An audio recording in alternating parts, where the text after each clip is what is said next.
At the age when love begins to whisper in the wind, love proposals started finding their way to Ishani's life. Young men would loiter around the streets she walked and glance her way whenever she sat on the open porch. She found it exhausting, rolling her eyes at their desperate advances. Even the older, respectable men seemed to look at her differently now. Yet, Ishani was flesh and blood like anyone else. She could be drawn to someone, but she despised those who pursued her relentlessly. Instead, she found herself inexplicably drawn to the one who didn't look at her that way at all. Not that her actions revealed anything, but deep down, her heart betrayed her. Ishani Kashyap, known as Isha among family and friends, was the embodiment of a traditional beauty in her town. She had an air of elegance, a mix of warmth and intensity. Stubborn and fiery at times, her upbringing in a privileged household shaped her into a woman who always felt set apart from her peers. The heartbreak of her first love left a lasting bitterness, pushing her further away from the idea of romance. Instead, she focused on her career, much to the relief of her parents, who were glad she wasn't falling for any fleeting attractions. Today, at 32, Ishani was a lecturer at a prestigious institution. Beautiful, intelligent, and accomplished, yet still unmarried. And the proposals never ceased. Fate, however, had an odd sense of humor. The world, small and circular as it was, had a way of bringing back those we least expect. And so, Ishani found herself crossing paths with the very man she had once loved. When she first fell for Ayan Dutta, he had been a tenant in the house next door. Now years later she was the one renting a room in a house owned by his relatives. The irony did not escape her. One chilly evening, she sat around a small bonfire with the other tenants and the landlord's family when suddenly, Ayan appeared. She hadn't seen him in years, yet here he was, brushing snowflakes off his leather jacket as he stepped toward the warmth of the fire. Instinctively Ishani stood, wanting to offer him her seat. A familiar warmth stirred in her chest, memories, longing, regret. She wanted to hand him a cup of hot coffee but held herself back, afraid of revealing too much. "Thanks," Ayan murmured as he wiped his bike before turning to her with a smile. That smile. The same one that had made her fall for him all those years ago. Without a word, Ishani turned and walked away, closing the door behind her. Later that night, a knock on her door startled her. "Isha, can I come in?" Still drying her long hair from her bath, she hesitated before opening the door. Ayan stood there, his hands in his pockets, his eyes searching hers. "What happened?" she asked. "I called you so many times, and you didn't answer," he said, his voice laced with frustration. "I was in the bathroom," she replied, brushing past him as she walked toward the kitchen. She noticed him coughing.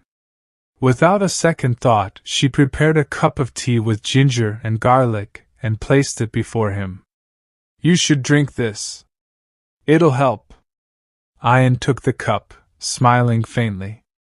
"This reminds me of the tea your mother used to make. I used to drink it all the time when I was younger." Ishani wasn't listening anymore. She was lost in thought. Had he even noticed how much she had changed? How much she had longed for him? "Hey, what are you thinking?" Ayan's voice broke through her thoughts. She narrowed her eyes, her lips curving into a small smile. "I've always liked that expression," Ayan said with a chuckle. "You Aham girls have a charm about you." She stiffened at his words. "Then your wife must be an Aham girl too." Ayan blinked. "Yeah, of course." The words stung. So, he was married. Ishani kept her face neutral, forcing herself not to react. A week later, her landlord casually mentioned something that made her heart stop. "Who told you Ian was married?" he asked. Ishani frowned. "He did. He even said she's Aham." Her landlord laughed. "He lied. We've been trying to get him married for years, but he refuses. He's 35 now, still as stubborn as ever." Her world tilted for a moment. Why had he lied? Soon, another marriage proposal came for Ishani, this time from an oil company officer. Her mother insisted she meet him. This time, she didn't resist. Perhaps it was time. For the long journey home, she requested Ian's car. He drove in silence, unusually distant. Finally, she asked, "Why didn't you bring your wife along?" Ian hesitated before replying. "She's unwell. 7 months along, so long journeys aren't ideal for her." Ishani's breath caught. Another lie. She decided not to push further. Instead, she let her silence linger.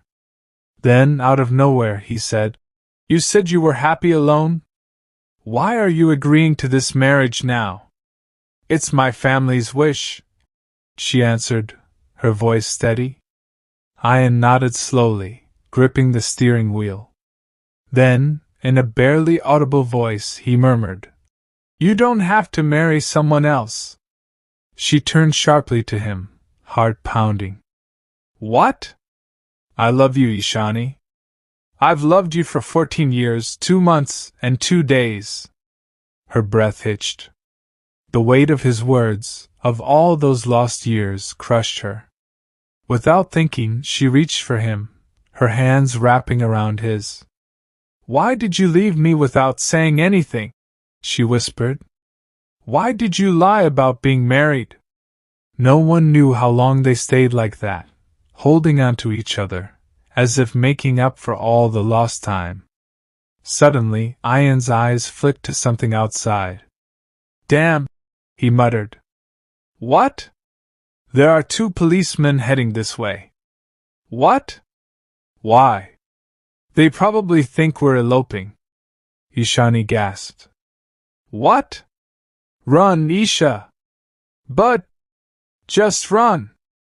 Ishani could only stare at him in disbelief before laughter bubbled up inside her. For the first time in years, she felt light. Happy. Love had found its way back to them, and this time, she wouldn't let it go.